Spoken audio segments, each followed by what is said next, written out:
everyone. Welcome to This is Whole Life. It's episode 281.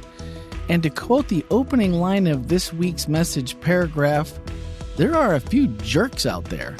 So what are we talking about? Love is, and we're still in the love is not. Right. Are we getting out of the love is not? Yes, this week we are. Love is flexible is what we're going to be talking about. But although I've actually reframed that because in the original it says that love does not demand its own way. Oh, okay. All right.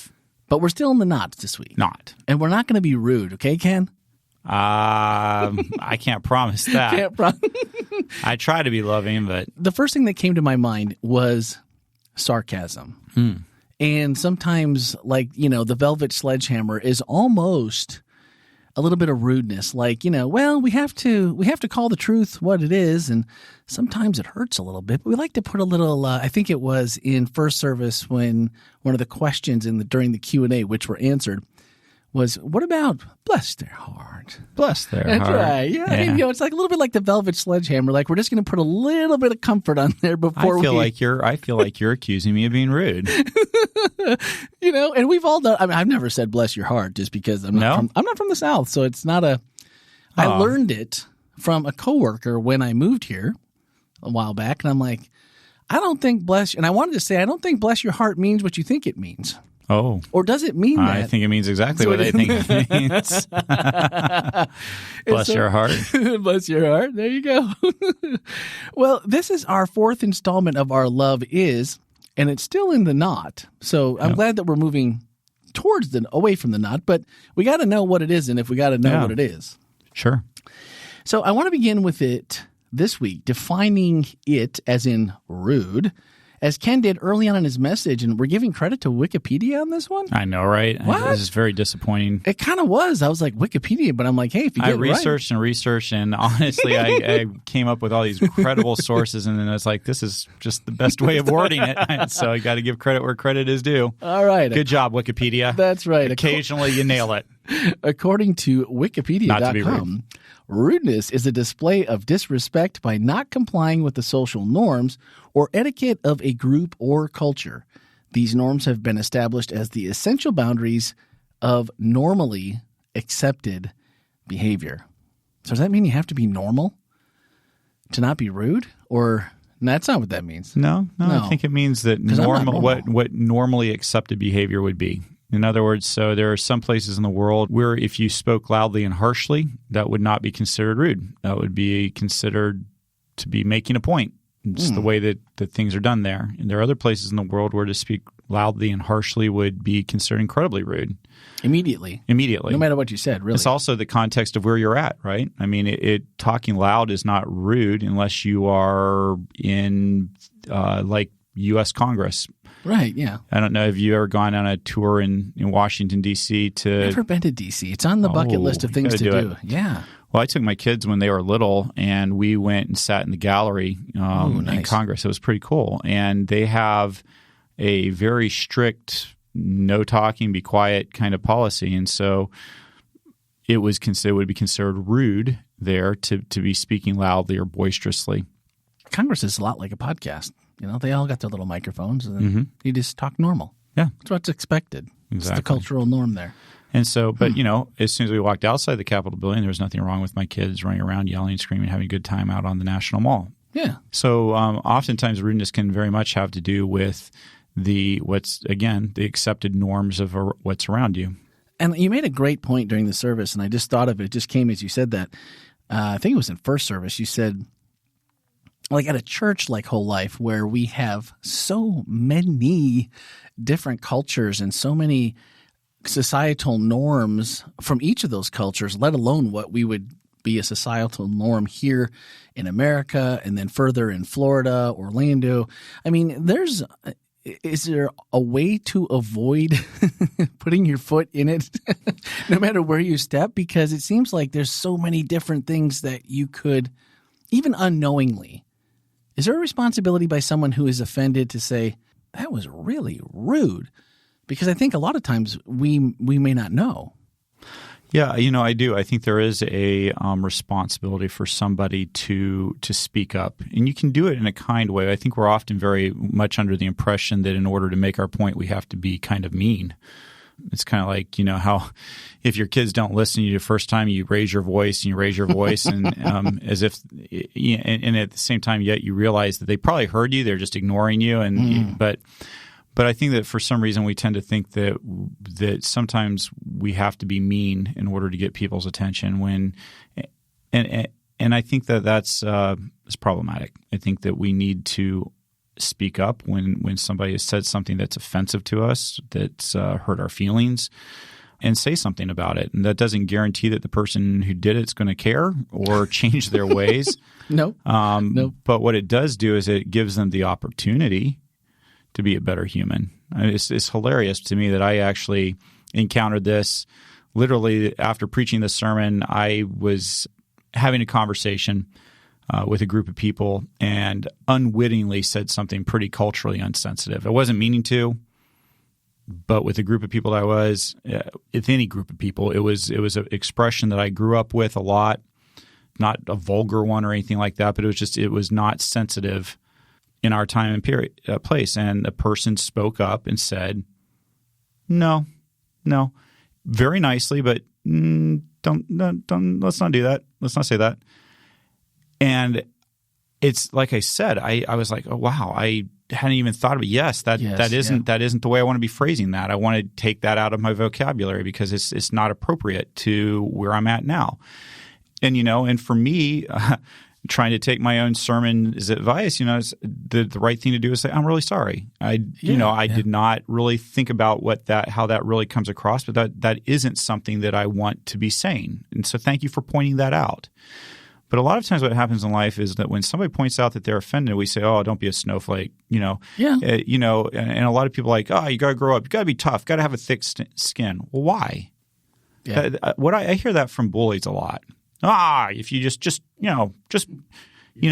what's wrong with you? Well, what's wrong is if somebody doesn't like something, stop. No is a full sentence.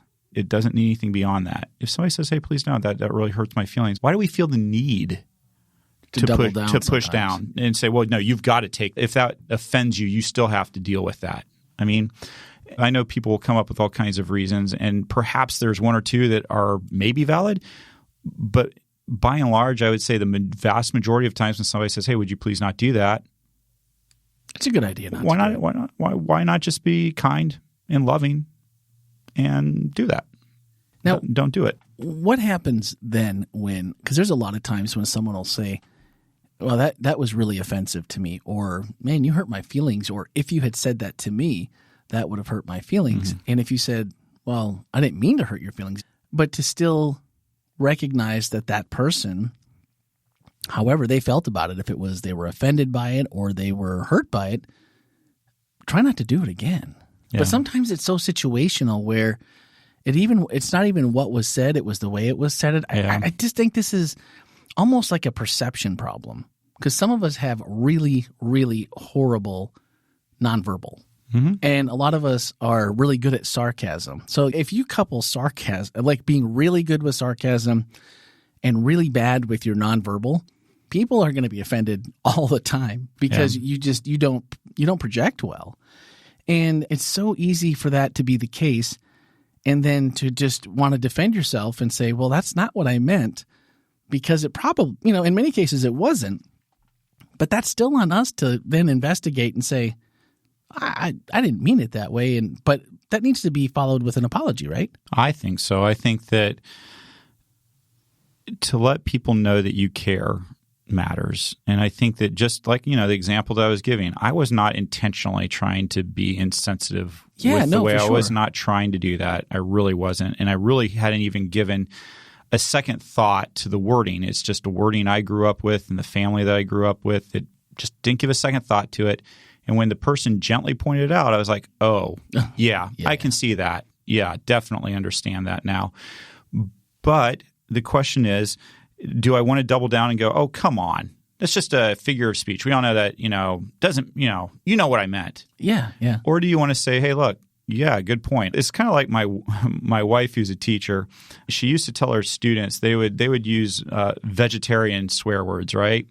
And she would say, "Hey, don't talk like that." And they're like, "Oh, it's not a bad word." And she said, "Yes, use your best language." Yeah. And I think that's the key right there. Is like, there you go. Do you want to use your best language, or do you want to use your mediocre? Use your best. Yeah. Use your best. Use what's best. And I think that, again, why do we want to defend hurting someone else's feelings? And feelings are very subjective. I get it. I mean, it was interesting. Today in our staff meeting, Stanley, I'd poked at him during our Q&A, and then I was like, "Oh, that was kind of rude." Yeah. And Stanley today in staff, our staff meeting was like, "Just do it. People love it. It's funny. It doesn't bother me." Yeah. And so, with that kind of thing, if it doesn't bother him and it's just part of back and forth, and in friends, you can say stuff to friends that does not offend them at all, but you say it to somebody else, it's offensive. And so I think we have to really, for me, it's just always erring on the side of love. Sure. Yeah. And kindness and caring about what other people are doing. And there's a time that you can say certain things to some people and a time where you shouldn't say it to other people. And understanding the difference, I think, is part of maturity in life. I know that, like, when I was a young pastor working with youth, I was super sarcastic with them and I'd tease them a lot. And they always, I felt, oh, they must love it. They're okay with it. And then I had a mentor who came along. He was a youth pastor, and he was like, "Hey, man, you really need to be careful because kids will smile and they'll laugh, but on the inside they're dying because you've just embarrassed them in front of their friends. They have, or you unknowingly say something that really touches a deep bruise in their life, and they'll smile and they'll laugh because they don't want everybody else to know. But it'll really eat at him." So he said, "It's not that I don't want to joke with my kids. It's not that I don't want to have fun." He said, "But I want to be very, very careful that I don't say anything that could hurt them in a way that they might not feel comfortable letting me know, or that gives other kids in the group permission to pick on that person. You may not realize that this kid is being bullied by several other people in that group, and when you tease them, you think it's all in good fun, and you don't mean anything by it. But all of a sudden, the other bullies go, well, Pastor Ken's doing it, so that gives me more freedom to go and say more things. And so I think we have to be a little more thoughtful sometimes than we are, especially for those of us who have more outgoing personalities, probably giving just a little bit more thought to what we do. And this is just something that I have to keep working on in my life because my natural personality is sarcastic and let's pick on each other. I grew up in a family where that was very socially acceptable. It was like, and if somebody's feelings got hurt, they would say it. And my family was pretty respectful about it. It was like, oh, okay. All right. Well, we'll leave that alone then. Yeah. And then we'll move on to the next topic. But for some people, they don't feel comfortable speaking up. And this is also particularly important for those of us who are in leadership. When you're a leader, it's very hard for somebody who works under you or who is in a position that you're in authority over. It's very hard for them to speak up and say, "Hey, you hurt my feelings with what you said." Or, "Hey, what you said was kind of out of line. I didn't appreciate it." Very hard for somebody to say that. I think we can all think of bosses or people in authority that have said things that were like, "Ooh," yeah. But you never say anything to them about it because you're like, "I don't want to take the risk of making them upset with me," or whatever. And in fact, the best bosses that I've ever had were the ones that I knew I could say something to and say, "Hey, look, that no, that doesn't work for me." And I had so much respect for those people because I knew that rather than getting defensive and angry, they would be curious. "Oh, why does that bother you?" Yeah, not in a like it shouldn't bother you, but hey, help me understand. That's I didn't really think about why does that bother you in a way, like people can make fun of me all day long for having red hair and having freckles. It never bothered me. I had a healthy self-esteem about that. But what always really bothered me was people who made skinny jokes, which you wouldn't think that would bother somebody, but it bothered me a lot. It really bothered me because I always felt like I saw my friends who could bulk up when they would go lift weights, and all I did was get more wiry and scrawny. And so when people would make skinny jokes or make jokes about, "Hey, Ken, stick out your tongue, you'll be a zipper," it bothered me, but I wouldn't really always say that because I didn't want, to give anybody license to keep on going. To keep on. Don't give them the key to what really bugs you. But the funny thing is, if you tease me about my red hair or having freckles, it didn't bother me even a little bit. And so that's where, again, we just have to be very careful about the way we go about talking, because what we discovered is love is not rude. It takes into context the things that are coming around, and you're not always going to be perfect at it. And that means you will inadvertently make cultural mistakes because you don't understand the culture. You don't know that there's a bruise there. And so that's why it's super important that when people speak that we're curious. And then we say, okay, we'll explain that. Help me know. Wow, I had no idea that would bother you. Tell me a little bit about that. Yeah. Tell me why does it bother you that the skinny joke? Help me understand. And then you hear the explanation, you go, wow, that makes a lot of sense. Or thank you for helping me understand you better. And I think those are things that would just go so far. Can you just imagine in society? I mean, none of us we all want to tell other people that they need to be tough when we hurt their feelings. But all of us want other people to understand that when our feelings are hurt, it's very legitimate. The more you've talked about it, and it's been something that's been on my mind because I think just like you, I'm a very outgoing person. I love to make jokes, have fun, very sarcastic. I worked a ton of years on a construction site. So the amount of ribbing that one takes and the amount of abuse one takes, and you just kind of let it roll, right? It's just part of life. And then you don't realize that other people are so much more sensitive to those things than you are. So part of it I feel like is like reading the room, which can be very difficult because you just don't really know. Yeah. And so part of it just boils down to, I think, it's those shared connections that we have. If I know Ken better, I know that the skinny joke is not cool. Yep. And then I don't have to worry about that one anymore. By the way, neither do I. But so now the potbelly jokes bother me. So to be honest with you, don't make fun of my rolls. But and then to be able to also just to be able to stand up for someone that and say, wow, that's not cool. Yeah. To also be the advocate, because I think no matter how many times we assume that someone is going to say, that really bothered me, chances are they're not. In my estimation, they're not going to say it. They're just going to internalize it. They're going to get mad about it. If that's the worst it gets, they're just going to internalize it and really not like you, and they're going to avoid you. Mm-hmm. If it's the worst, they're going to tell everybody about it and about how nasty you are and how you made them feel. And there's only bad things that can happen. But I think truly people, if we can look across the room and go, ooh, I think Ken's a little upset with that. Yeah. And maybe I'm not even comfortable enough in the room to say, wow, hey, Ken, I'm sorry. But maybe I can just kind of wait a little bit, follow Ken to where it's more private and say, Ken, I'm sorry. Yeah. That was not cool. And I didn't mean it that way, or I did, it came out, and I don't know why. And then does anyone believe that? Because then the response is, whatever comes out of your mouth, there's some truth to it. Right. So you must believe that. Yeah. And then you're like, well, I can't win here, can I? I'm stuck, right? Yeah. Well, you could win by not saying anything in the first place. There you go. Ken. Well, hey, I'm the king of this. Like, if I can only imagine people who are listening to this who knew me 10, 15 years, 20, 30 years ago. Like I said, I'm very sarcastic. I love to tease people. And if I'm really honest, there's a big part of me that loves it when I make people feel uncomfortable. When I like, if I, back in college, I can remember so many times where I knew I was bothering somebody and it just made me want to press the button a little bit harder. And, for me, that's been part of my journey with Jesus is recognizing the pain that I've caused and realizing that I could have done better. What's my purpose? My purpose in life is to help people know about Jesus. That's it. I mean, I for me, it's to know Jesus and to show Jesus. Those are the two things. And so I have to ask myself, the things I'm doing, are they helping people know Jesus?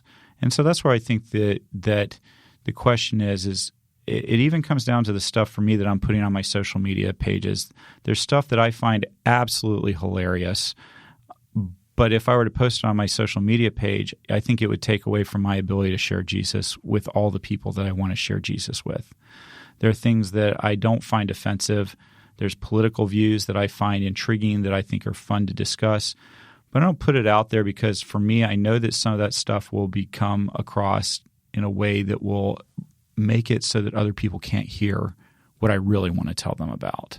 And so, and I think that may be a little bit different perhaps depending on what your vocation is and what you're doing. If you're a politician, perhaps, putting stuff out there is the way that you need to go. I don't know. You're already getting crucified. What's the difference at that point? Yeah, if right. You're a politician. But I think for those of us particularly who are in ministry, and really honestly, I think most followers of Christ, that's the way we need to view ourselves. Our goal is to bring people to Jesus, not to push them away. And sometimes the words that we have to say, the opinions, the positions that we take publicly can really push people away from Jesus, not because we're wrong, but because it gets in the way of them being able to see Jesus as opposed to seeing us. And so I think we have to be very thoughtful about what we go about doing. Absolutely. Ken, you said love actually cares about the societal norms, not simply about being right. So my question then was, well, is it possible to be right? And I know this is probably a really tiny part of the time, okay, that we would actually be right, number one. Number two, that our opinion or what we were being right about was biblically sound. So I'm right, I'm biblically sound, and then I've prayerfully thought about what I want to discuss with somebody, and then their response is still, well, that was really rude. I took what you said, really rude. I asked you for your answer, but that was rude. So is it possible that we could be right, biblically sound, really be prayerfully thoughtful about what we're going to say, and we do all that specifically, but then the recipient is still offended? According to this, we still have to. We can do everything as right as humanly possible, right, and still find ourselves in this position, right? Sure. And I think the point there is, if you've taken, we'll go ahead and use the Seventh-day Adventist position of observing the seventh day of the week as Sabbath, and perhaps you are having a discussion with somebody who does not believe that it particularly matters which day of the week you worship on, and perhaps you share that your belief with them, and for them it comes across you've tried your best, but it comes across to them somehow as being rude. What do you do then? I think that one of the things that you have to do is first let them know that you care about them. You're sorry that their feelings are hurt. You don't want to hurt their feelings. This is a belief that I have. This is something that I believe to be true. If you don't agree with me on that, I still value your friendship, and it doesn't change my friendship, and I hope it won't change yours with me. But I just think that there's probably a time and a place for everything. There's sometimes that we see Jesus doing some things in the Bible that come across pretty rude in our culture, in our time, in our space, but Jesus was making a point with it in a way that was culturally relevant to the people that he was interacting with. Were they offended by it? Yeah, they were. But the Bible also tells us in the book of Isaiah that he didn't break the weakest reed. And I think that's something to really think about. In other words, Jesus did not go about just busting around hey, if that is the truth, and if it hurts your feelings, so what? Too bad. I mean, you just look at how he treats the majority of the people that he comes in contact with. And again, I think that there are very few of us who have the connection with God that Jesus had. Well, yeah, it's hard. We're not exactly God, right? No. And so we can't really read the hearts the same way that Jesus does. And so I think that for me, the thing that I am coming to believe more and more in my life is that I want to err as much as possible on the side of kindness and on the side of caring about how other people feel. Yeah. And again, that's not to say that we need to change the truth. We need to water down the truth. We don't need to speak the truth. Of course, we need to do all those things. But I think that we can do those things in a tactful, kind way that society would say, yeah, that was a nice way of saying it. Yeah. And that's, I think, again, the societal norms is one of the key words in here. Within societal norms, the way that I say it, most people would agree was kind. Yeah. And one person decides to go, no, that isn't kind. Well, again, I don't want to hurt your feelings, but I have really done my best to explain this in a kind and nice way. So I liked how you took the paraphrase of Matthew 17 verses 24 to 27, and basically it's obligation versus offense. And you said we are under no obligation, but love asks us, does that matter? And you said it only matters in the context of relationship. Love demands that we build up relationship and do nothing within our power to tear it apart. And it's like, well, there's your velvet sledgehammer for this week. I mean, that's a tough one. You're just supposed to always go the extra mile. You're always supposed to do this all in kindness, not out of obligation, but just out of your own goodwill. And some people make that very, very difficult. And, we would say, well, they don't deserve it. Or, when someone's rude to us after we've done all this and, you try to, like you say, you try to kindly disagree, and then you really want to exit gracefully and kindly, right? That's what you want to leave with, and that's so hard to do. But this isn't out of obligation, and I like that part because I like it and I don't like it, because I like it because it's what I want to be, and I don't like it because I'm not good at it. So it leaves you with, how do I leave somebody like Jesus would, even in a disagreement? And like you just said, we're not nearly like Jesus at all. And I just go, man, I don't think I know I'm not good at this. I absolutely know I'm not good at this, because it's just like you want to go, okay, well, I'm wiping my hands. I'm walking away. I don't know what else to do. But there's got to be a kinder way to do it. And if it's looking at it through love demands that we build up relationships. So how do I do relationship with someone? Or is this a multifaceted approach? We're going to do this one time. It didn't really work out. We're going to try to pick a different subject or not talk about this and come back at it. Because I feel like if we just leave it there, it really can be, like you said, it can be a deterrent to someone finding God, or finding God the way God wants them to find him. And if we're this, nobody wants to be that guy and be the stumbling block. That's the part that it's really good and it's really bad, because I'm like, I'm sure I'm not the only one that's just going to admit that I just totally stink at this. We all do, right? I mean, we're all imperfect human beings, and I think that's when you start looking at like Matthew 5, where Jesus starts talking about all these. If you do this, if you even hate your brother, then you've committed murder. And, if you look at another person with lust, you've committed adultery. And you start looking at what love is, and you recognize it's kind of a tall order to fill. It is. In fact, if not an impossible order to fulfill. And I think that's why it's so important for us to recognize, not to beat ourselves up and say, oh, I'm a horrible person, but to just say, hey, I need Jesus because I can't do this. I can't do it. Yeah. And too many times we're like, well, I'm just going to check the box. I'm going to I'll have no other gods before you. I'm pretty sure I do that. And I'm going to go ahead and respect my parents. I do that. I haven't stolen anything recently. I haven't murdered anybody recently. So, you go through all these things and you say, well, I'm not doing this. I'm not doing that. And we make love a lot easier than we pretend like we're loving when we're not really, when we're not nearly as loving as we want to give ourselves credit for. And that's why we need a Savior. That's why we need Jesus. That's what he's here for, because he lived it perfectly. And so that's one of the challenges to look at, is say, okay, so Jesus does some things that come across as kind of, he overturns the money changers' tables, and he calls people hypocrites, and he does these things. So if love is not rude in 1 Corinthians 13, if that's what the Bible is saying, if love does not act unseemly, well, Jesus is perfect love. So how is that loving?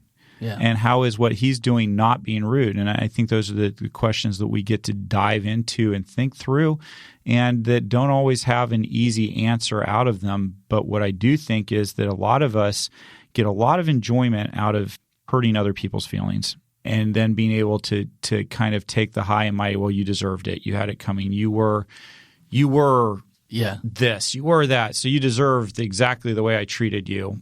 And that's just not at all what I think Christ was like. No.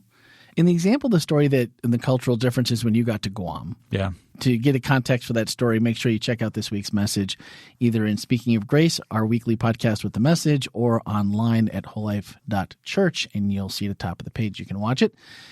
But how do you offer grace to those that just immediately angered us? I'm like putting yourself in his shoes.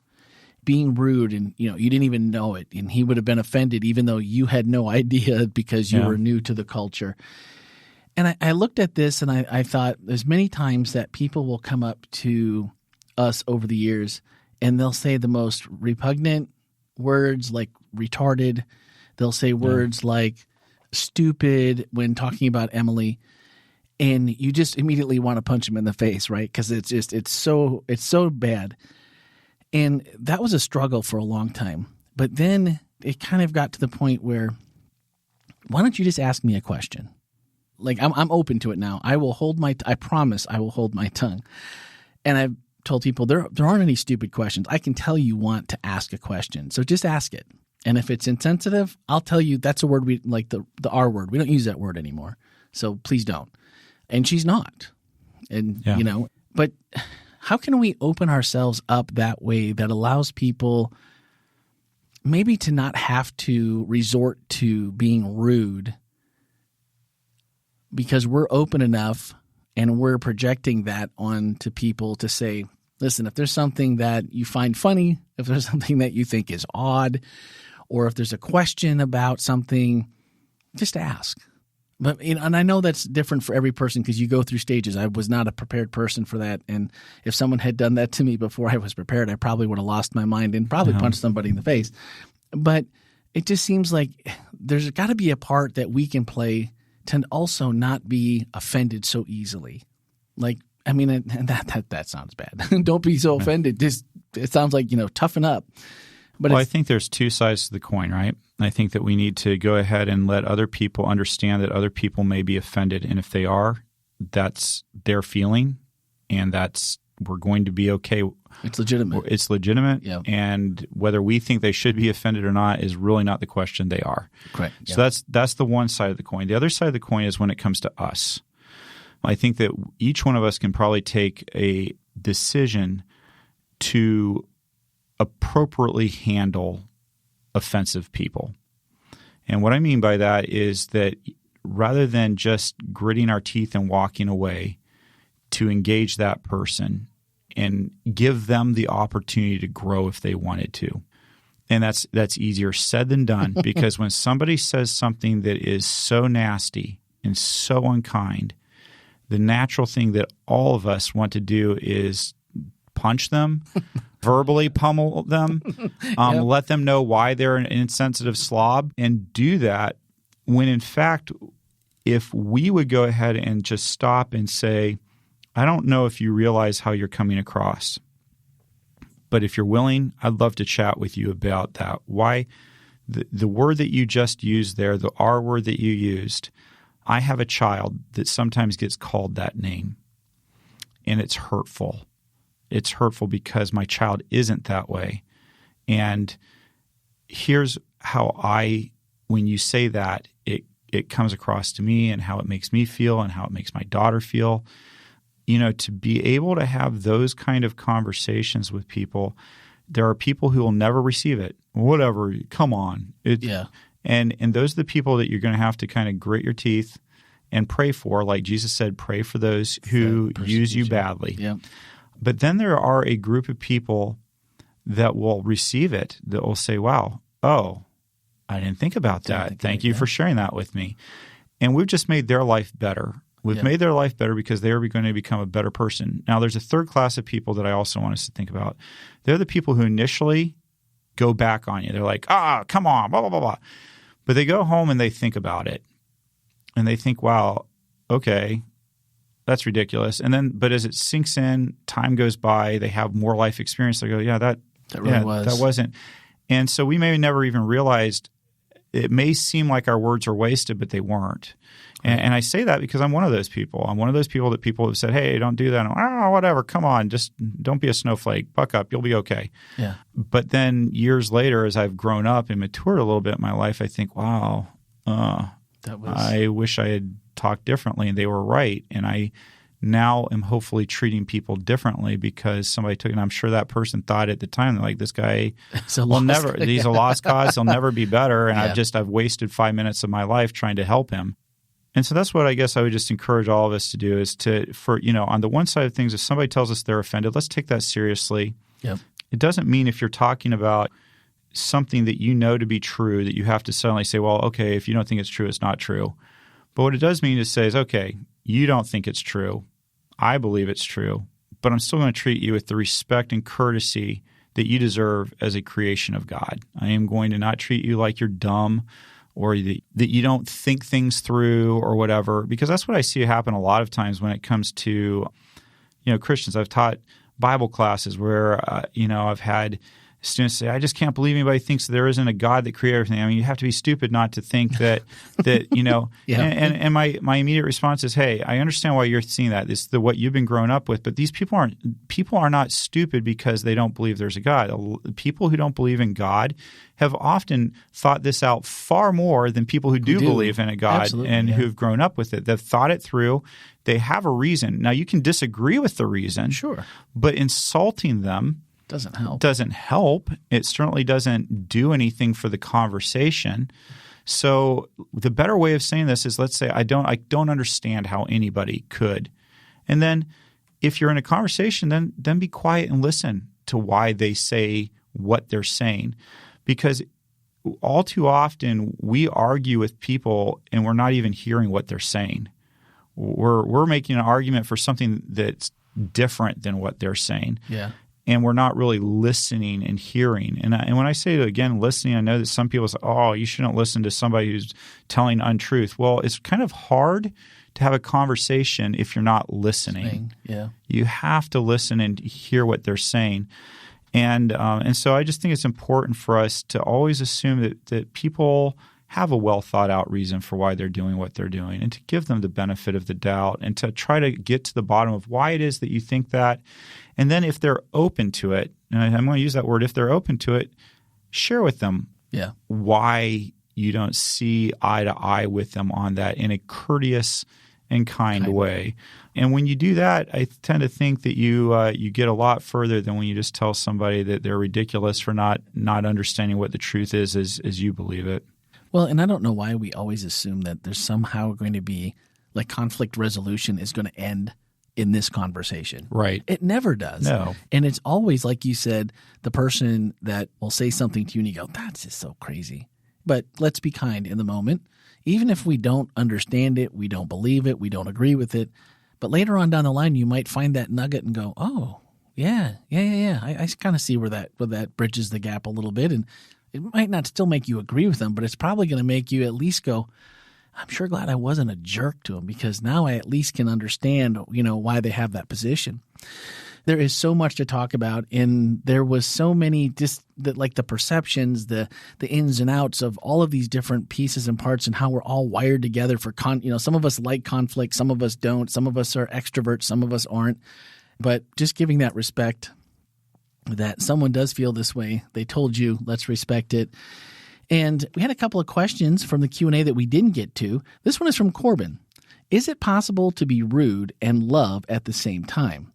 Is telling someone they're bad at driving, it might be rude, but loving at the same time?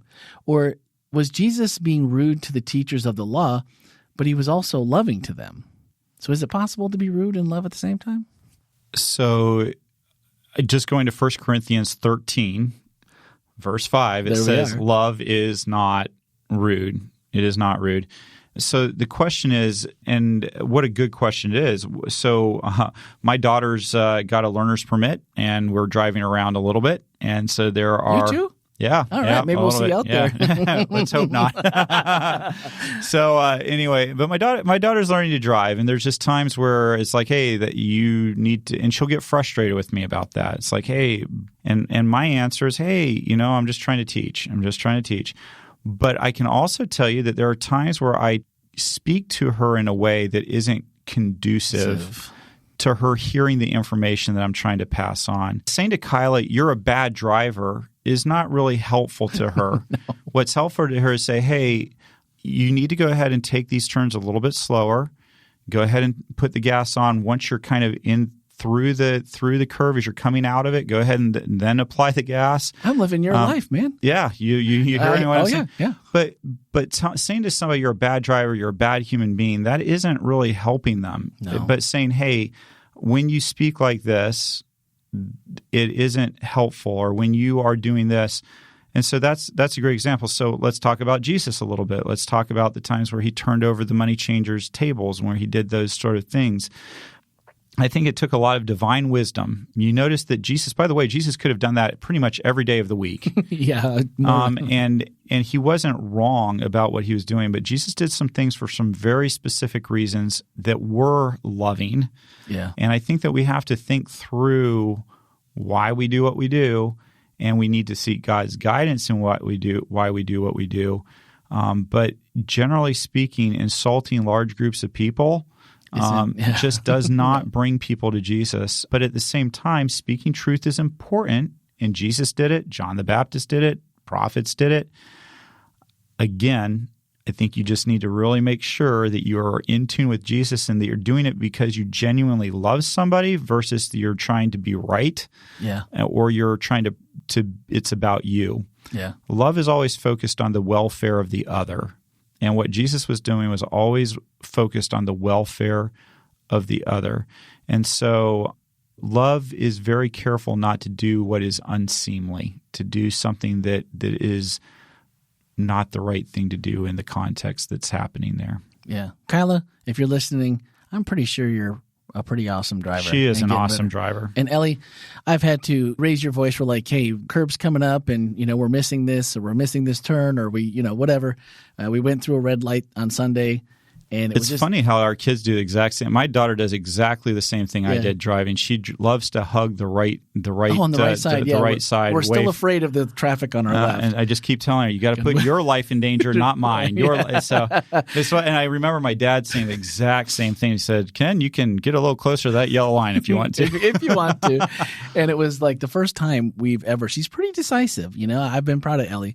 And we were not in a dangerous situation. And so I didn't make as much of a big deal about it, but I was like, whoa, you got to make up your mind. If you're going to stop, you got to stop. And if you're going to go, you got to go. And she was like, I just kind of froze. I'm like, hey, that's okay. That's how we learn. And at least it happened on a 3-way instead of a 4-way. Yep. And, we didn't do something crazy. So, Ellie, you're doing a great job, girl. I love you. You too, Kyla. That's it. All right. Last question. How can you identify rudeness in oneself if it's really cultural? Stanley had given us the tease on this one at second service. And they went on to say, I can attribute a few things to my culture, subcultures included, while others might consider it extremely rude. So how can you identify rudeness in oneself if it's really cultural? Is there a culture of rudeness? I do think that there is a culture of rudeness, and I think particularly it's fueled by reality TV. I think that and again, not trying to pick on anything, but because reality TV is about getting ratings and because saying crazy things gets people to watch, we're growing up in a time where sitcoms and reality TV has kind of trained us that we can say some outlandish things, and maybe that's a culture of rudeness. And so I think that one of the things that we can do to help ourselves with that is to speak to the people around us about how we're making them feel. How to, tell me, the people that we know that love us and care of us, hey, did you feel like I was rude with the way I handled that? Do you feel like did I say that the right way? I have to do this a lot. And my wife is a fantastic one to help me. She's very honest with me. You could have said that better. You should have done this differently. And so I think, again, being curious, not being afraid to ask the questions that might be uncomfortable for us to face the truth when somebody says, yeah, that really was rude. Yeah. That really wasn't very kind. And then to be able to say, okay, well, thank you for letting me know that so that I can go ahead and improve and be a better person for it. So I think that's, again, being curious is kind of the way to find out if we're being that. And maybe if you are in a culture, again, there are some things that they just truly are. Some cultures find it rude, other cultures don't.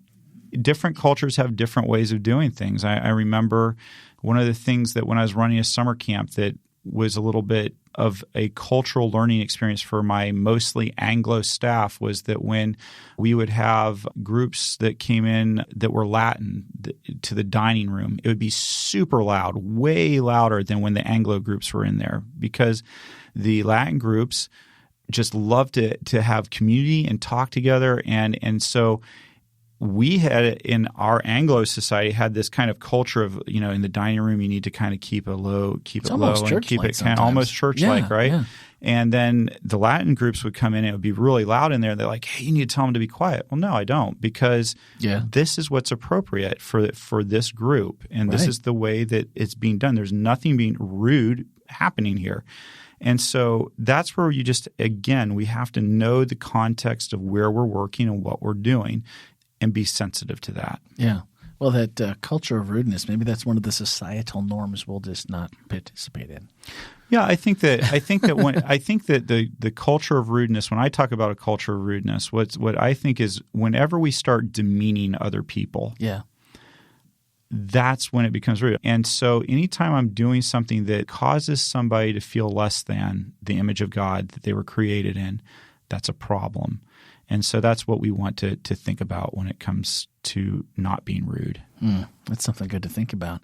All right. We are running past time today, and that's all right because, I think each one of these presents another challenge. And we knew going into this that love is difficult, it's hard, and we're really investigating very closely all the nuances of each of these. And sometimes it kind of feels like a tall order. But I want to end today on our final thoughts from Ken's message. He said, love explains. This is why I'm doing what I'm doing. I know we don't see eye to eye, and I'm not trying to be rude to you, but I'm trying to follow my religious convictions. And when it doesn't violate religious convictions, we are to go ahead and go with the societal norms around us, and to care about those around us, to care about being in relationship with each other. Can you imagine a world where everyone cared about the feelings of others, where we went out of our way to not give offense to anyone? That's the world that Jesus will one day recreate. But in the meantime, Jesus asks his followers to bring the kingdom of heaven to earth. I just thought that last little bit was the perfect way to end this, because in there, it's patient, it's kind, it's not, it's all the things we've already talked about. And then just to remember that this is what heaven's going to be like. So let's do our best while we're here. To me, this is just really a touchy subject because there's just so many. We're all so different in what our trigger points are and what's offensive and what isn't, and culture, and just ourselves, and then the culture we were raised, all these things. If there's anything we didn't talk about that you'd like to share, send us a text or voicemail to 407-965-1607 or email podcast@wholelife.church. If you text or voicemail, I won't know who you are, and you can remain anonymous. Well, if your voice, I might be able to figure it out, but leave a text message if that's the case. Next week, we already talked about it. Love is flexible. Huh? Yeah. Flexible. Ooh, now that seems weird because we've been talking a lot about what it's not. Yeah. And what it is initially, now what it's not, and now we're going to be flexible? We're going to be flexible. Ooh. What the translation actually says is love does not demand its own way. Demand its own, so it's flexible. Yeah. So is this the end coming up? We're wrapping this all up? Or do we have one more?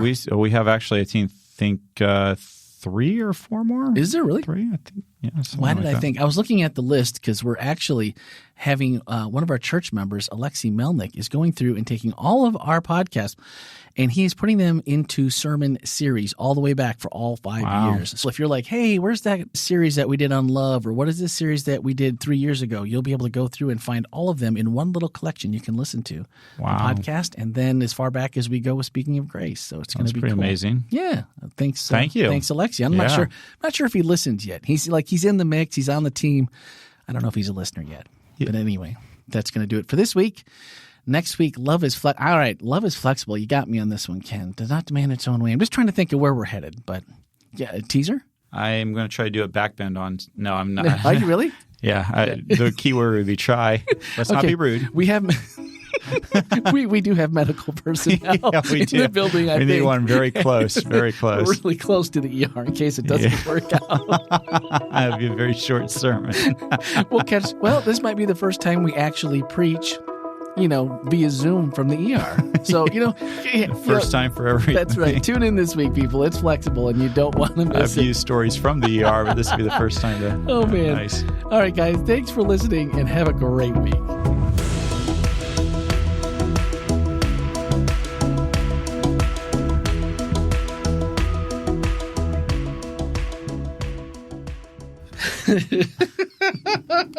I'm just picturing. That shouldn't have been that funny, but